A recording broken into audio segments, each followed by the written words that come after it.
If you're looking for a new refreshing JRPG series to head into, Atelier is fantastic. All of the games in the series have a cozy, relaxing atmosphere that is very enjoyable, comparable to a good slice-of-life anime, with interesting characters that are always striving to grow and achieve new goals and personal growth.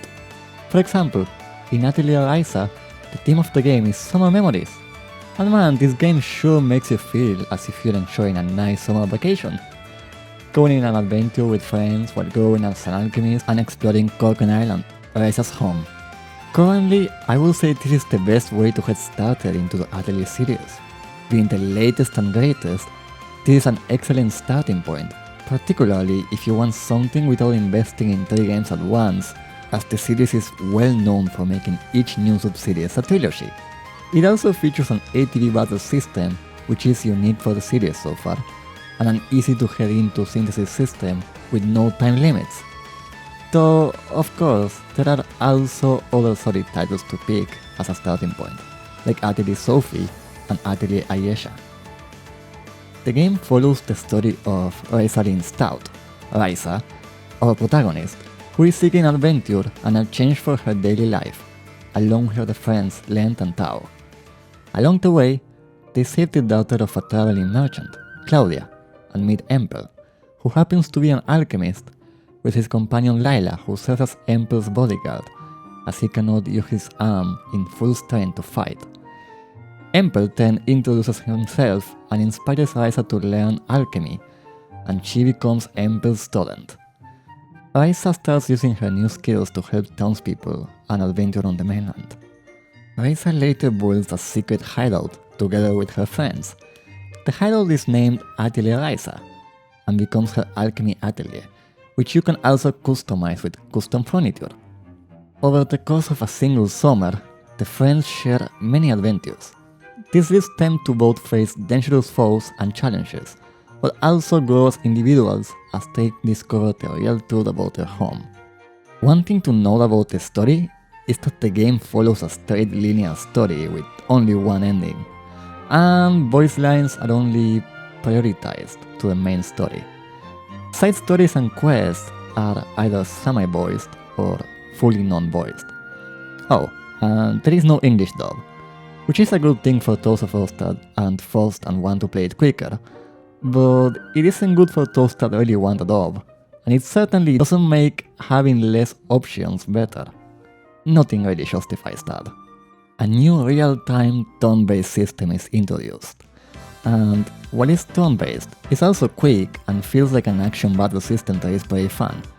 So much fun that I actually never felt like escaping from a battle, which honestly is high praise, as I always end up running from battles at some point in most RPGs, no matter what.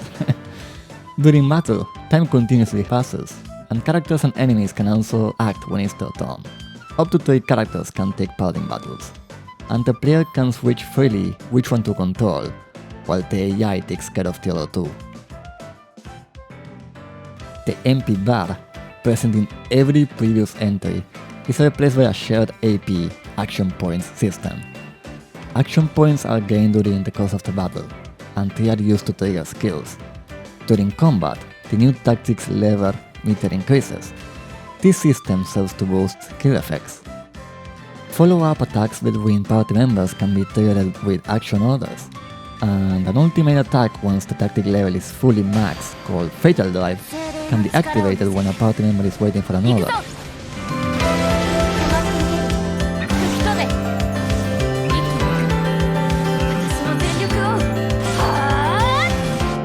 Of course, as an alchemist, you also have access to item synthesis, which you can use for both offense and defense.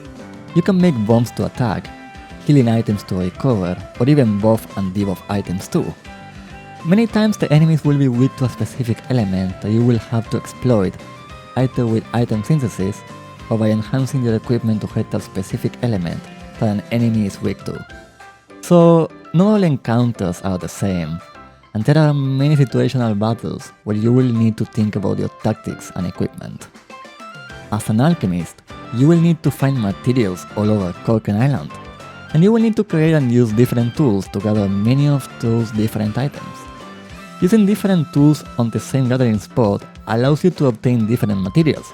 For example, in a tree you can use the axe to head lumber, the staff to head fruit, and the scythe to head wood chips. Then you will have to go back to the atelier to either store the items or synthesize them into new ones. Keep in mind that synthesis requires item recipes. Now, regarding the world and exploration, it's beautiful. The game features a pretty cool dynamic day and night cycle, which also includes dynamic day or night versions of specific area tracks. And that is something that I absolutely love. All of the areas are lively, vibrant and colorful. All this in combination with the incredible soundtrack is a fantastic experience. I liked it so much that I made a video to showcase all of it to the best of my ability. Something I achieved with the photo mode that the game has, which is also a very welcome feature that I feel more games need nowadays. While you explore Corken Island, you will find monsters roaming around in their natural habitats, and if you hit them with your weapon or tools before battle, you will ambush them. Let's talk about how long the game is. According to howlongtobeat.com, it takes only 26 hours to finish the main story, 41 hours to finish the main story and extras, and finally 58 hours if you are a completionist. This is just to give you an idea of what your own experience might be like, but as always, this is subjective on your own pace, and there is a lot to do in this game, from side quests to finding every item for synthesis so that you can create even more items to use in your adventure, achievements, and even post-game challenges. It might seem like a short game, but as long as you're not rushing to the main story, it might take you at least 40 hours to finish all of the main scenario, and you will definitely have more optional things to do even then, as long as you care about that. And if it ends up being short for you nowadays, I still think it's great to have some short JRPGs among the pretty long ones that can make us feel a little burnt out of the genre for a while. I will admit this game has a problem, perhaps a feature for some people, regarding over-sexualized characters. And yeah, it can be too much sometimes, but even then the characters are actually interesting and adorable. Please, don't let this stop you from experiencing the series. I promise it's worth your time. Hopefully my opinions might have made you even more interested in the game now.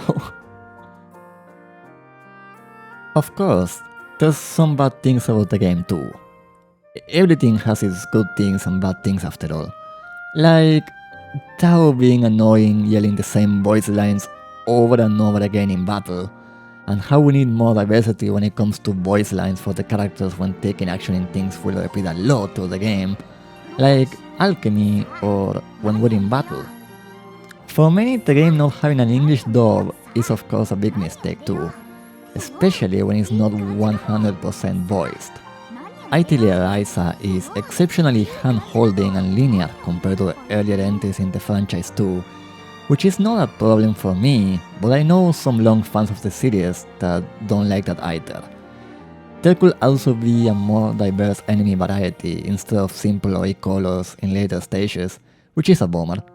And the paid DLC is short, shallow, and didn't add much to the experience of the game, so it's not worth it.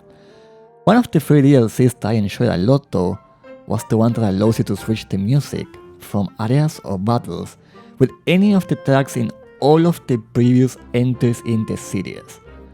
Though sadly, the volume of some of those tracks is pretty low, and there is no way to make it louder, even if we crank the BGM slider in the audio settings to the max. Anyways, that is all for this review. Thank you very much for watching until the end. What do you think about the game? Did you like it? I would like to hear your thoughts on the comments below.